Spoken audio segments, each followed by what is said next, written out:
Welcome to On Point. I'm your host, Roger McConnell, and I'll be here every other Tuesday at 1 p.m. with topical shows addressing the needs and concerns of military veterans and active duty personnel. I'd like to welcome into the studios at KGPR here my good friend and fellow Vietnam veteran, Mr. Joe Parsetich. How you doing, Raj? I'm doing well, Joe. Welcome to the show. Beautiful day. Thank you for having me. Yeah. Well, let's jump right in. Okay. Yeah. Tell me what you did over in the bushland. In Vietnam. Vietnam. You know, I went over there when I was 17. I had my 18th birthday over there. And I was stationed at Tan Son Nhut over in South Vietnam. It was a wonderful place to be from, but we had a lot of activity. But unfortunately, unlike the Army and Marine Corps where they got to fight back, the Air Force was known for being sitting ducks because we had the responsibility of maintaining a perimeter security so that Charlie couldn't get to us. And the Army's Corps of Engineers gave us a nice 300-yard killing zone outside the base. But unfortunately, Charlie was lobbing the rockets in from beyond that point in the bush. So we couldn't return fire, only for the simple reason we knew that our guys were coming in behind them, both Army and Marines. So it would have been shooting blindly. And Charlie didn't like to show his head. So consequently, we felt like we were just one of the ducks in an arcade over in the carnival. You were bait. We were bait. We were bait. And but you did get rocketed. We got rocketed quite a bit. Yeah. And I got there shortly after the Tet Offensive. So consequently, when rockets started coming in, we immediately freaked out thinking it was another Tet because you just didn't know how many more are going to follow the one to come in.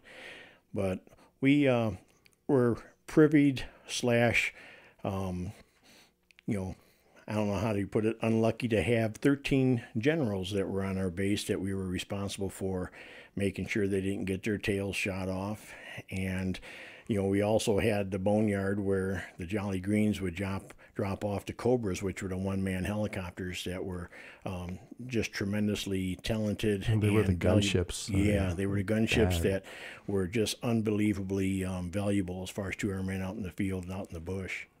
Amen. Yeah. Yes, they were.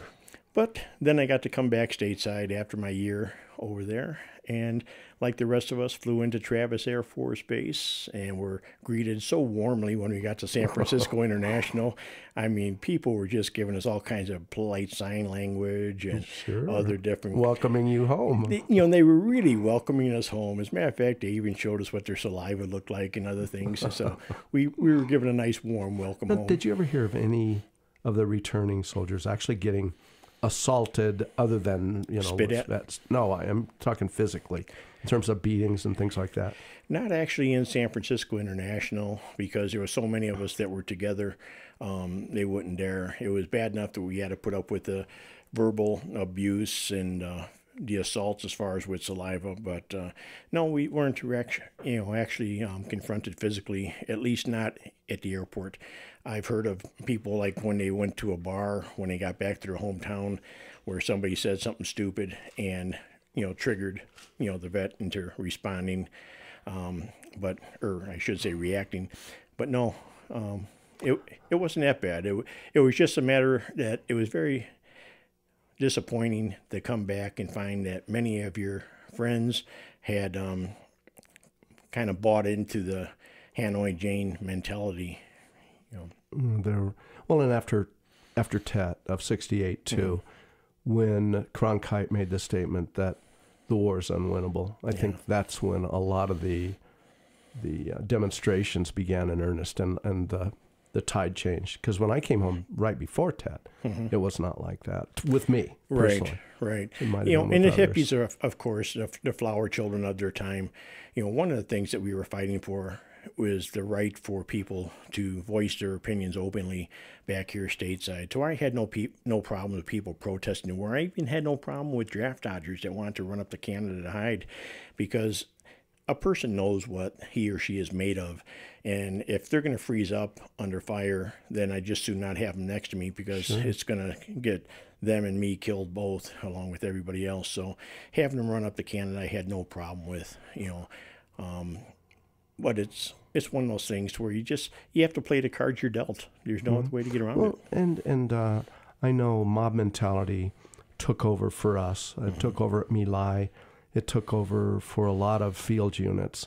And people got wrapped up in stuff that they might have been ashamed of participating in. And I think a lot of the demonstrators who got wrapped up in all of that, mob mentality, they just pushed each other and it escalated. And all of a sudden they did a lot of things that they are also ashamed of.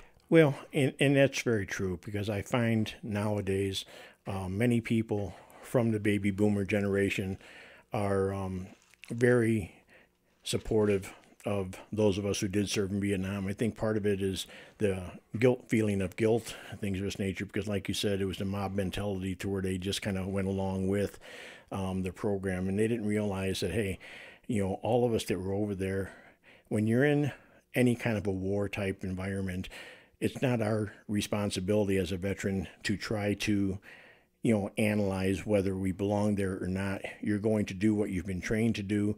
And the reason why you're over there is for one reason and one reason only, and that's to keep the battle on somebody else's shores and keep it from happening over here in the United States. We got a small taste of it at 9/11, but that showing how vulnerable we really are could be escalated if we didn't go over to them and keep the spread of tyranny and communism and other things over on foreign soil. So I was proud to do my part. Somebody said, gee, do you think you belonged over there? It's neither here nor there. If you're over there as a team. When you come back, you ought to come back as a team. I don't agree with bringing them back in waves. They ought to pull out at the same time, because what happens is the ones that are left behind are very vulnerable because you take away a large group of their support network. So, well, and I think essentially too, when you got right down to the nitty gritty, God and country and apple pie were kind of out the window when you were with a small unit and trying to keep each other alive. Very true. So you were fighting for your friends and then the others in step and That's right. in order. That's right. And we had a publication that you could have, filled volumes as far as with the misinformation that was reported. It was called the Stars and Stripes. I think most of the veterans, as far as from our area, you'd pick up a copy of the Stars and Stripes and you say, what war are they reporting on? It sure as heck isn't what's going on over here. But, so I think that also led to a lot of the confusion back when we were, back stateside, is that people were believing what the news accounts were. And the thing is that most of the writers and broadcasters were intelligent enough to not come over in the hot zones. So consequently, they were just, fabricating or reporting what they thought was going on, and that it couldn't have been any further from the truth. And screening it through their own biases. And totally. Yeah, that's people. Yeah. That's the way it always works. Yeah. Anyhow, you got out of Vietnam, you came home, and I am looking upon a list of all different jobs you had. No. I see the bottom number is 52 here. 52 different jobs. After Vietnam. Yeah. And I'm going to start right at the top of the list. You were a police officer. I was. As a matter in of fact, Chicago, yeah. or right outside Chicago. Yeah, I was discharged on a Friday and started work on the police department on Monday. While I was still active duty, of course, I flew back and took the written examination to join the force. And then I flew back to my duty station and flew back again as far as for the personal interview, and flew back again, and came over for the physical agility test. And in the meantime, you had detectives interviewing all your neighbors to see if you were mentally stable. It only goes to show you that their investigation wasn't talk to enough people, did they? But it was fortunate. I was really excited to get out there in the community and make a difference, a positive difference, only to find out that police officers have one dilemma, and that's that the fact that their hands are really tied. They can't protect the citizens like they really want to because of our court systems, and just because the way many of the laws are written. I think of one of the domestic disturbance calls I responded to, and it just broke my heart because the little child was looking up at me with tearful eyes and saying, "Mr. Policeman, why can't you protect me and my mom?" And when you realize how ineffective, because even though you effectuate the arrest, you take the guy down to the station, you lock him up, you still couldn't deny him bail. So his buddies would come bail him out, and he'd go home and beat him up even worse. So law enforcement was fine. If a police officer was just able to deal with the bad guys, would be one thing, because that's why they all join. They want to be able to make a difference as far as when it comes to crime. But when it comes to domestic crime, the way the system is structured, it just isn't right. There are, victims continuously that you just can't help. But you not only stopped right there being a police officer and gave it up, you were a security officer, a veterinary technician, an insurance salesman, a ranch hand guy, a bartender. I mean, I think a lot of us have been bartenders, a car salesman, furniture mover. Am I touching on anything that you'd like to expand on? Any of those that offered some you're striking funny on, times? Hitting a lot of nerves there, Raj. But no, one of the things I could never figure out, before I went in the military at 17, I was very level-headed and stable. And after getting back from Vietnam and getting discharged from the military a couple of years later, I couldn't figure out why the major change took place, as far as all of a sudden I became about as stable as, excuse the expression, gas in the wind. There you go. That just one, resume writer had referred to me as. And I said, what the heck? But spot on there. Yeah, as I was looking back, and you already highlighted, I had 52 different, careers that I had worked at, and never been fired from a job. I was pretty proud of that record. But anytime somebody got too close to me, I'd always have to master the job. But when people got too close, I had to move on. Exactly. One of the more interesting titles I see down here, a radio disc jockey, that was here in town, and we can touch on that later. But here's the one that's most fascinating to me. I guess I've always envisioned myself being a kind of tamer of wild animals, two-legged variety maybe. You were an exotic animal trainer working with Marriott cats. I started out with Marriott's Great America. The Marriott Corporation is known for their hotels. Also, at the time, they owned all the Shoney Big Boy, restaurant franchises. They decided that they wanted to go into the amusement park, or the theme park, I should say, not amusement park, but the theme park. And they purchased 2 theme parks, one out in Gurnee, Illinois, and the other one over in Santa Clara, California. Well, the animal trainers that they had in Gurnee, who was starting to work with the cats and elephants and bears and other animals, chimps, wanted to get back home to California. So they were looking for somebody that they could train. And at the time, in the United States, there was only 125 actual trainers / performers with the exotic animals. And I competed, for that one position against 40 other men, and was lucky enough to get the job, which it was perfectly timed, because my wife wanted me to get out of law enforcement anyway. She wanted me to get something a little bit safer, where every time a siren went off, she didn't know if it was her husband. So throw you into a cage of lions. So I went into the cage, yeah, and it was fun. I had quite a diverse cast, and I say cast because that's what the animals were trained for the show. I had 2 Asian elephants, 2 dromedary camels. I had 2 black leopards, 2 mountain lions, 2 black bears. I had a chimp. I had an orangutan, and 4 grevy zebras. Mountain lions and North American mountain lions, like pumas. Yes. Okay. Now, you went over a thing about a traveling dignitary that I thought was especially funny. Share that with everybody. Mr. Elton John, I believe you said. Yeah. The director of show ops brought Elton John into my barn when I was training, and he knew that was taboo, because not only do I have to mentally be 100%, I couldn't allow my animals to have any distractions, because when you're trying to teach behaviors to exotic animals, they're tense as it is, and if they are distracted, it puts the trainer in a very, very dangerous situation. Well, lions have a tendency to do a particular function out the back door, and they are great when it comes to velocity and with their height. And Elton John comes over with his little coat with his fur collar and his, wasn't rose color, it was more purple color glasses, So, and his stepping ladder heels, I'm sure. Yeah, and this went over really well with me. But nonetheless, the director of show ops wanted to give him a tour of the facility. And so I stopped doing what I was doing, put my lion away in his cage. Well, as Elton John got over in front of his cage, my lion turned his back, to Elton John. And sent Mark Delton. Gave him a christening, yes. Yeah, so, it was after they left, I went ahead and gave my lion a treat. I couldn't have queued that up any better if I tried. That's pretty rich. Hey, I'm talking with Mr. Joe Parsetich, a friend of mine, Vietnam vet, and wearer of many hats, as we talked about after the service. But now that's all done. Yes, it is. You are now retired, doing volunteer work. We rub elbows once in a while in different projects.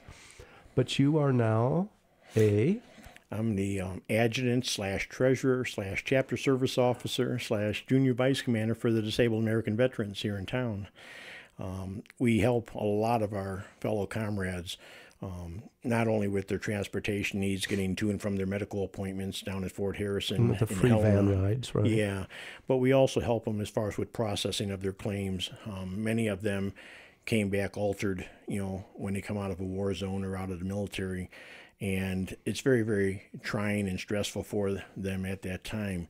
So what we try to do is take away some of that stress and give them some direction and guidance so that we can get them back on the road to recovery. And I've had the privilege and pleasure of meeting a lot of fascinating, men and women that it's just such a privilege to be in their presence. And they just need a little help. And they do. They come to the right place. They come to your door. Now, where's your office? It's located at 600 Central Plaza, right on the corner of Central and 6th Street. Right across from what was Public Drug. Yeah. And we're downstairs in the basement.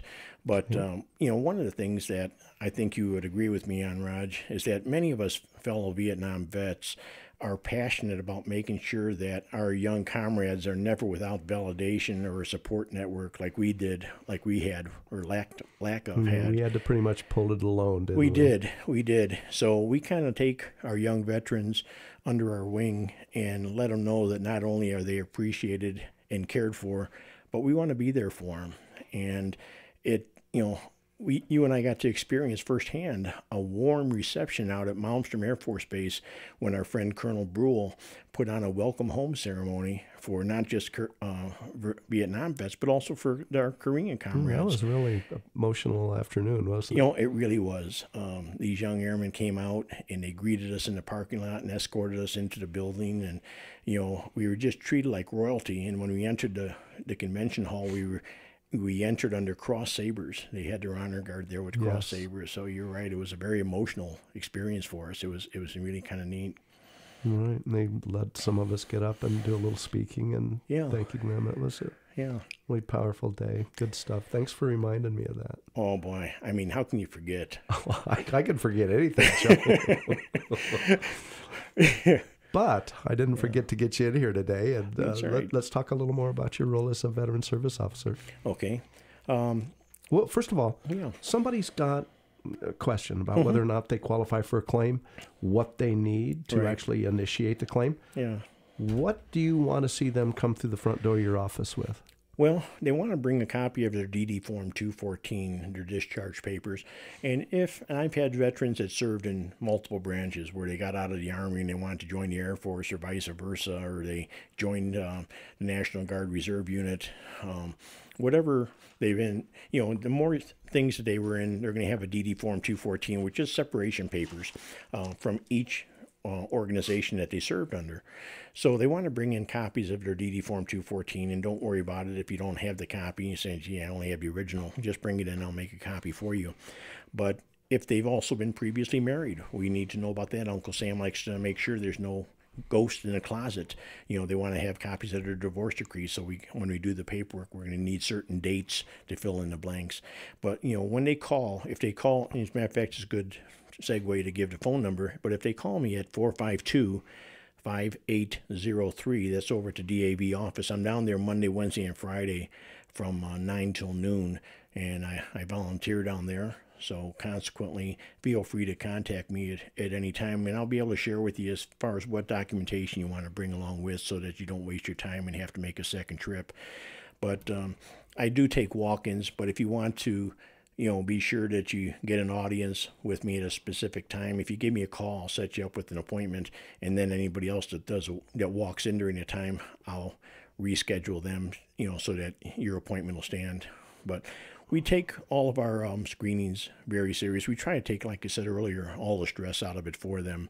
Sure. If they have any private medical records, it depends Outside on the VA. Yeah, it depends on what kind of claim, what we're doing for them. Well, what are some of the claims you process, without getting too personal, that Sure. Somebody will feel like they've been identified over the air here? But Yeah. what kind of claims might you normally see? Well, probably the most common nowadays is post-traumatic stress syndrome, also referred to as PTSD.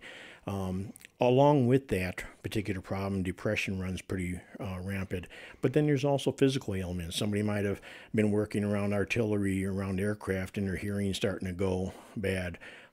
They might have had a fall while they were in the military, or had an injury, or it could be shrapnel. Whatever the case might be, if you've been seen outside of the VA system, bring whatever private records you have. If you don't have private records, don't worry about it. You don't have to run down there and get them. Just bring me the name of the physician that you did see and their address and phone number, so we can put that on a form, because one of the things we'll do is have the veteran sign a release of medical records, so that the VA can go ahead and send that to their private practitioner and get copies of the records to help them with support of their claim. Why is the VA so careful about the way they screen their claims? Yeah, that's an excellent question, Roger. Unfortunately, many times people try to misrepresent themselves or try to get by with something for nothing. When they talk about entitlements nowadays, it has a tendency to have somewhat of a dirty word to it.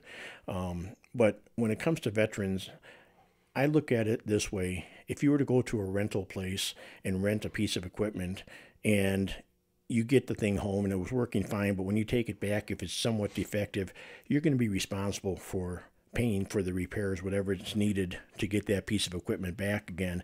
And that's what's happening with our young men and women in their teenage years. They go into the military. If they come back altered in a negative way, and they need some kind of transitional help, whether it be medical, psychological, whatever that might be, we want to make sure that we're there for them. And Uncle Sam wants to make sure that they help them, to put them back in a sound mind and sound body. So the VA, their heart's in the right spot, but unfortunately many times people try to get something for nothing and abuse the system. And because of that, you have a lot of safeguards and cautiousness on the VA's part. Well, it's for good reason, though. It is. Because I've read certain statistics that said that as many as 4 out of 5 people who represent themselves as Vietnam veterans Right. are not being truthful. Yeah. I don't know if they're doing it for monetary gain or for stolen valor, as you hear a term used, that they want to brag about having been there and been a Rambo of in his own mind. So that's why the VA has to be so careful. Very true. So how long is it taking for a claim for PTSD, let's say, to go through now from beginning to end? There's always exceptions to the rule. When you and I went through it, we were talking in years that processing took. Nowadays, the VA has really tried to streamline the system, but they moved our records division out of Denver and it's down over in Kentucky. And then for pension type claims, it's up in Minnesota, so it's not even in the same location. So depending on what a person is putting in for, it can take anywhere from the shortest I think I've seen would be 6 to 8 months up to a couple of years.